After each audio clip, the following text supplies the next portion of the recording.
Hello my lovelies and welcome back to another video. My name is Gemma and today we have my August reading wrap up. So I'm going to start by going through some statsy bits. So if you don't like stats, just, skip on. And then I will run through the books that I read this month. So in August, I read 9 books, which is a bit better than July. So if you saw my reading wrap up there, I was a bit slumpy. And getting distracted by BookTube. So 9 books is better, but my page count was down. So I read quite a lot of shorter books this month, which isn't usually my jam. But I had some readathons and things that I was trying to cram books in for. So I read quite a few shorter books this month. So my page count was 2,946, which averages out at 96 pages a day. So still not that bad, to be fair. But yeah, lower than most other months this year so far. Of the 9 that I read, 4 of them were physical books, 4 were ebooks on my Kindle, and 1 was an audiobook. Again, this is quite unusual for me. I usually read quite a lot more audiobooks, but because I've had time off for the kids' holidays and stuff, I haven't been driving for work, so I haven't been listening as much to audiobooks. Also, you might have seen in previous videos that my dog fractured his foot last month because he's a moron. So where I would usually walk him for 40 minutes to an hour a day and listen to an audiobook, then I wasn't doing that either because he wasn't allowed out. So yeah, feel sorry for my skirting boards. So a few more stats for you. Apologies for looking down because I can't retain information. So I read 3 5-stars, which is really good for me. I don't hand 5 stars out like sweets, so that's a good month. 2 4-stars and 4 3-stars, so an average of 3.89 for the month. And then author-wise, of the 9 books, 5 were by female authors and 4 were by male authors. So a pretty even split. They usually are more female heavy, to be fair. 2 of the books were translated and 6 of the books were written by BIPOC authors, which is fab because I'm roughly aiming for a 50-50 split for the year. We'll see.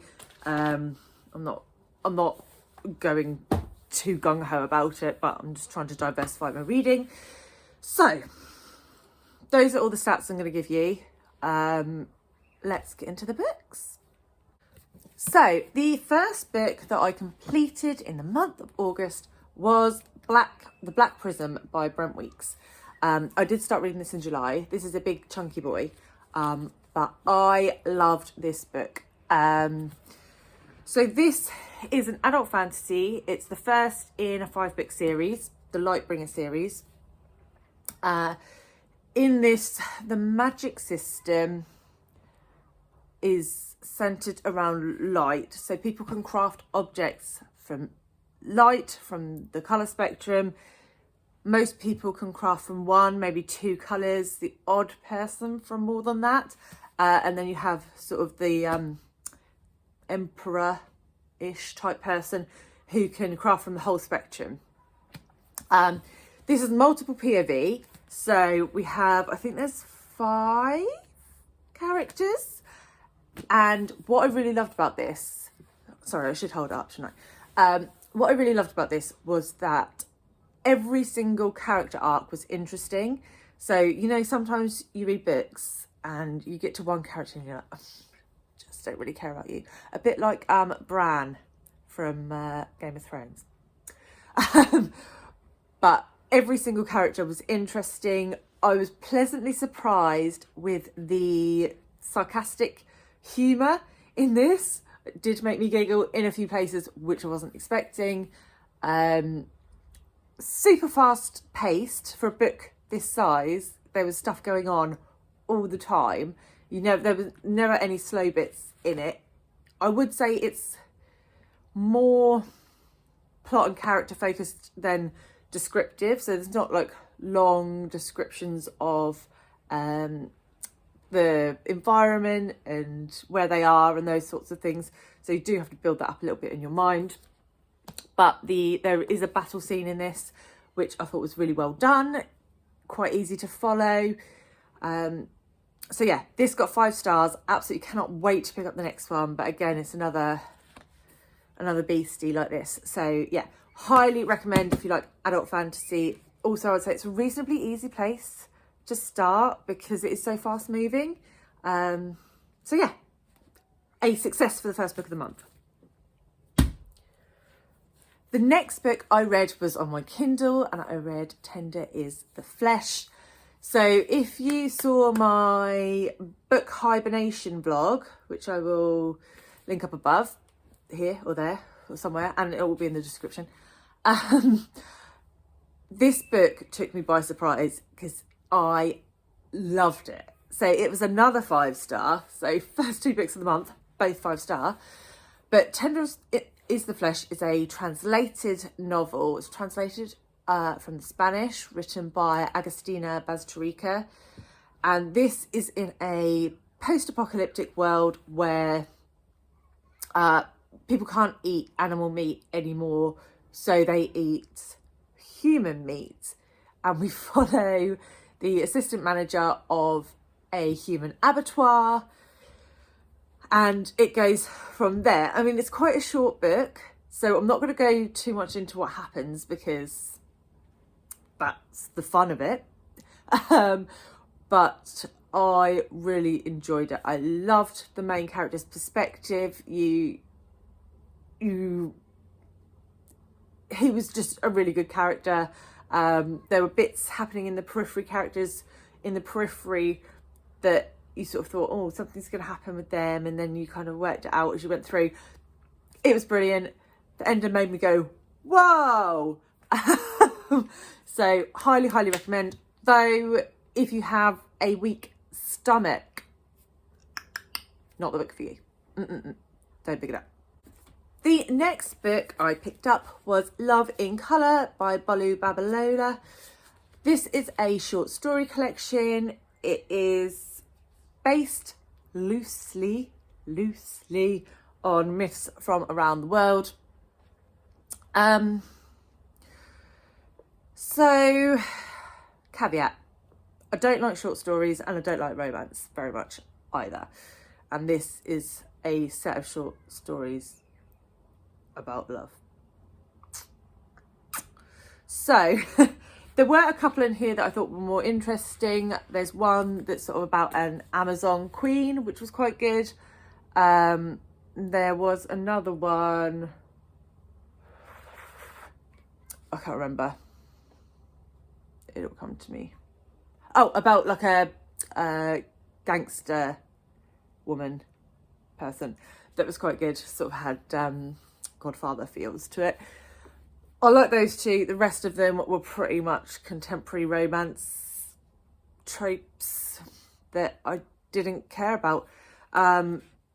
Each story was about 20 pages, so I spent the first 10 pages trying to get into it. The second 10 pages were a bit like, oh, okay, and then it ended. So 3 stars, it was okay, not for me, but if you like short stories, then obviously give it a whirl. And the cover is beautiful, to be fair. The next book I picked up was The Midnight Bargain by C.L. Polk. I read this on my Kindle, and this was a fantasy. It's set in a world where women aren't allowed to become sorcerers or mages or whatever, because it's deemed dangerous for them to have access to magic when they're pregnant. So you follow this main character who wants to be a mage, who's like, actually, I'd rather sack off the whole marriage thing and just be a mage, but that's not socially acceptable. So yeah, the story sort of goes from there and follows her story.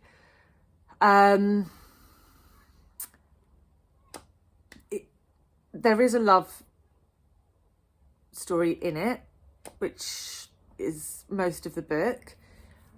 So that was just a bit meh. Honestly, I found the first half really slow paced, and it was basically the love story, but it kind of had the love at first sight trope in it, which I just think is bollocks. The second half was better, and had the book started at about 75% and then covered all the events that effectively happened between the end of the book and the epilogue, then I think I would have liked it more. As it was, I gave it 3 stars. It was fine. It was readable. Was it for me? Not really. So yeah, unfortunately not a hit for me. Next up, I read Transcendent Kingdom by Gyasi. This was very much an anticipated read of mine because I really loved Homegoing. I thought it was fantastic.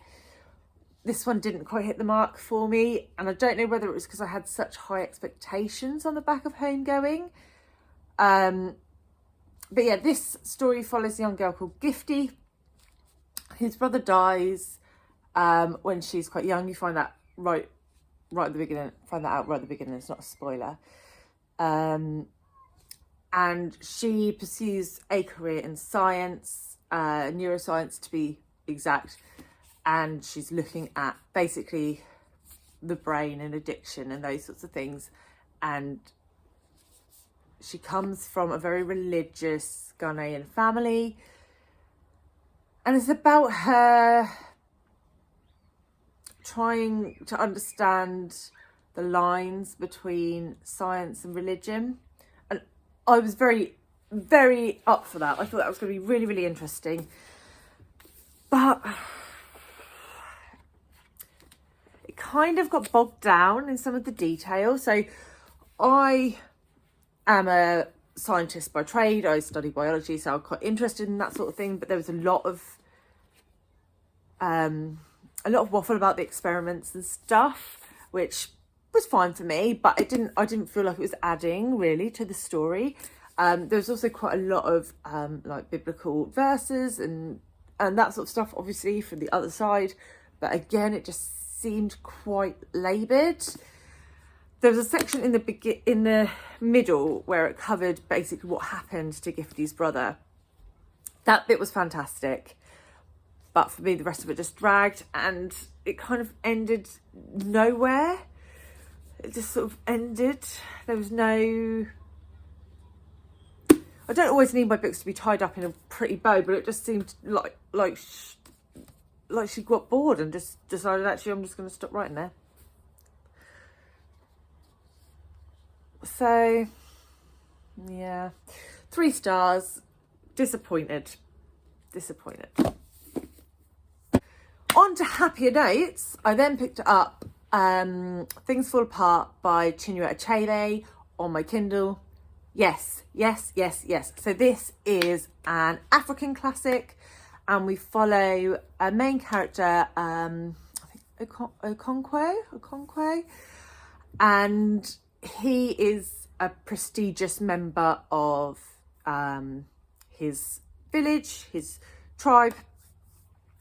And he's a bit unlikable, if I'm honest, because, you know, you're talking about a man like way back when, 4 wives, and three wives, and, you know, he's a bit of a misogynist.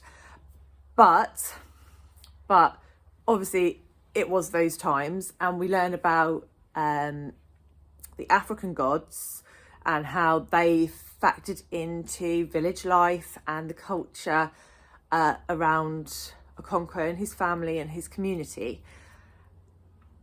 And then enter the white man, who comes in with Christianity, and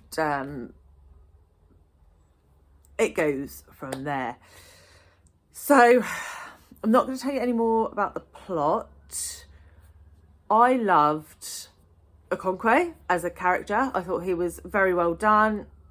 Lots of shades of grey, quite dark grey in places. Really liked that. I loved the family dynamics, the sense of community that Achebe managed to fit into a very small book. It also spans a reasonable time frame, so I think this takes place over 10-15 years, and it covers a lot of ground in that.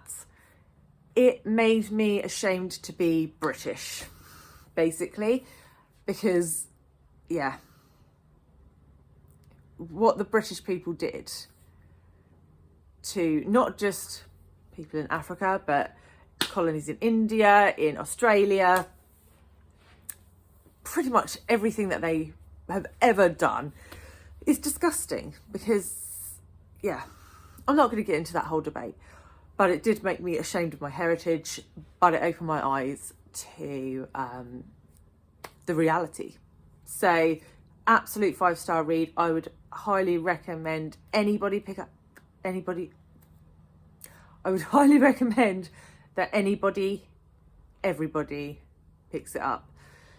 So, yeah, a 5-star from me. There's also another 2 after this one, so I will be picking those up as well. Okay, about to go on another rant, FYI.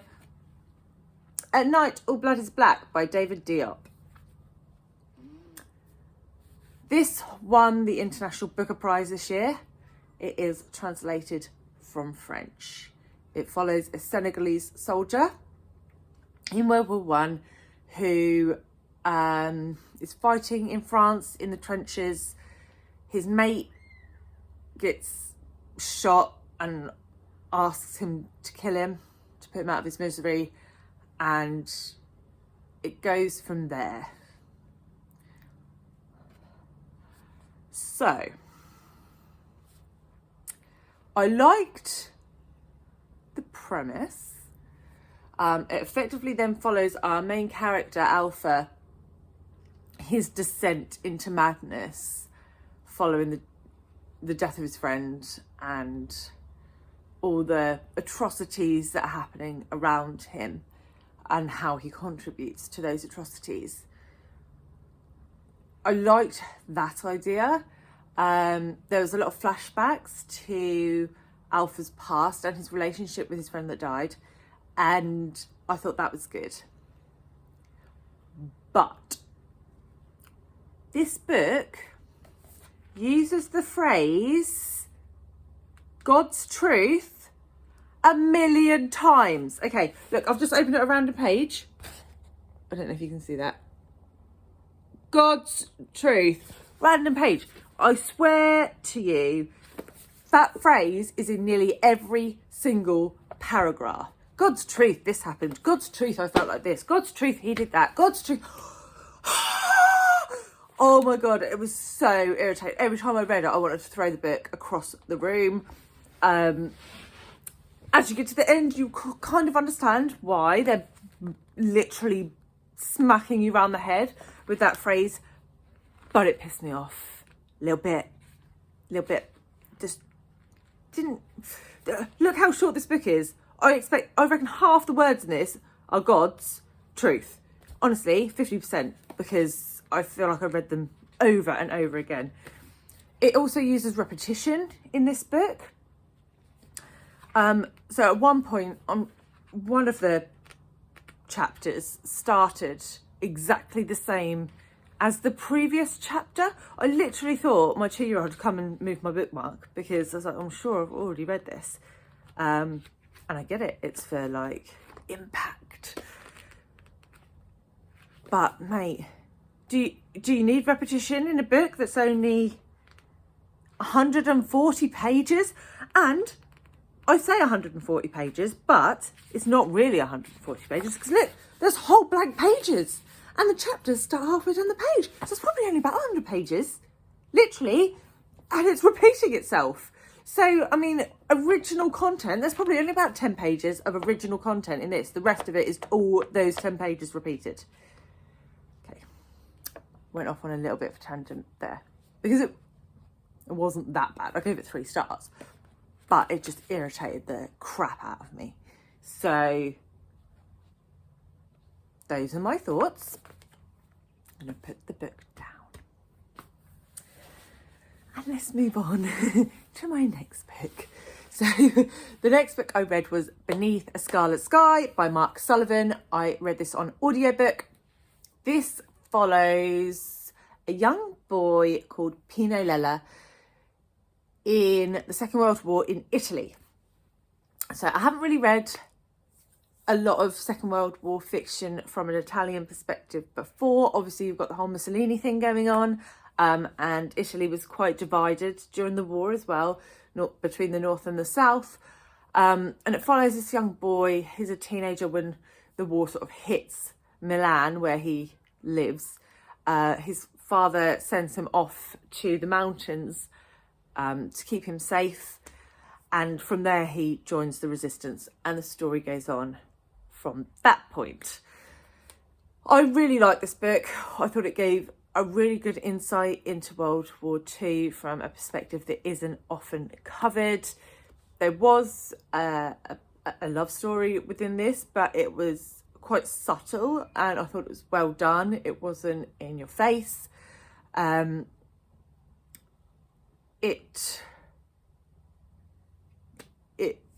It was based on a true story as well. So the author actually spoke to the real Pino Lella when he was in his 80s and drew the story from that. Obviously, there's a lot of fictionalized stuff around it, but broadly it was his story. And it was incredible, really, what he went through in that war and how he came out the other side. And I also particularly liked at the end, the last section tells you about all the characters and what happened to them after the war, which was really lovely. I thought it was a fantastic book, a fantastic story, a great reimagining of someone's life. And yeah, I would highly recommend picking it up if you like historical fiction or World War II fiction. And the last book of the month that I read was An American Marriage by Tayari Jones. This book is multi-perspective, and we start with a young black couple who are recently married. They are staying in a hotel, and one day the police just barge into their room in the middle of the night, pull them out of bed and arrest the man on a charge that he didn't commit, and that man goes to jail. And then it follows their story about how a couple they'd only been married 18 months, and it's about how they cope with him being in prison, and he was in prison for years, and her obviously not being in prison but being young and in the prime of her life, and her innocent husband is in jail. So the first section of the book, a lot of it is written in letters, which I thought was really good. And I thought it was a really honest, brutal look at the realities of love. And obviously the issue of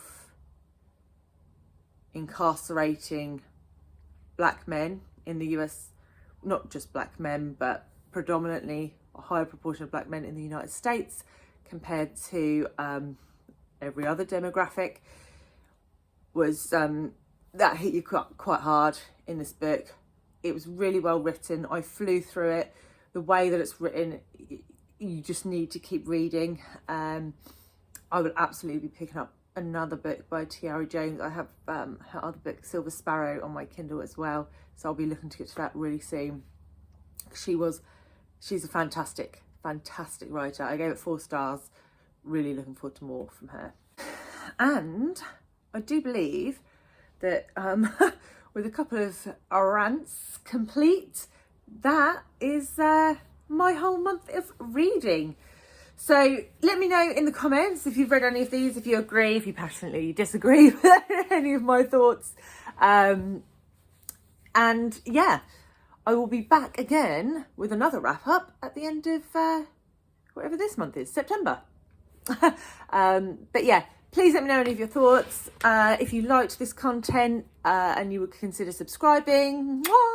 If not, just a like would be great. Obviously, if you didn't like it, then just like click off. But yeah, right. See you soon, guys. Bye.